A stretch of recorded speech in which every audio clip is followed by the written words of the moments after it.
হে আল্লাহ, আমাদের প্রিয় ভাই শরীফ ওসমান হাদি, যাকে নির্মমভাবে শহীদ করা হয়েছে, আজ সে আর আমাদের মাঝে বেঁচে নেই।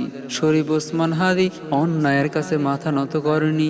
যে হাদি সত্যের পথে চলতে গিয়ে জীবন দিয়ে দিয়েছে, তুমি তাকে শহীদের মর্যাদা দান করো। হে প্রভু, আজ তার মা বাবার বুক খালি, তার স্ত্রীর চোখে ঘুম নেই, তার সন্তানরা আজ বাবাকে খুঁজে ফিরছে। তুমি তাদের হৃদয়ে সবরের পাহাড় ঢেলে দাও। যারা তাকে অন্যায়ভাবে শহীদ করেছে, যারা রক্তের উপর হেঁটে ক্ষমতা দেখিয়েছে, হে আল্লাহ, তুমি তাদের মুখোশ খুলে দাও। এই দুনিয়াতেই তুমি তাদের বিচার দেখিয়ে দাও।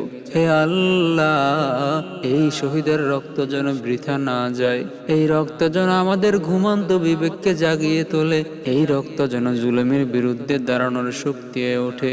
হে প্রভু, শরীফ ওসমান হাদির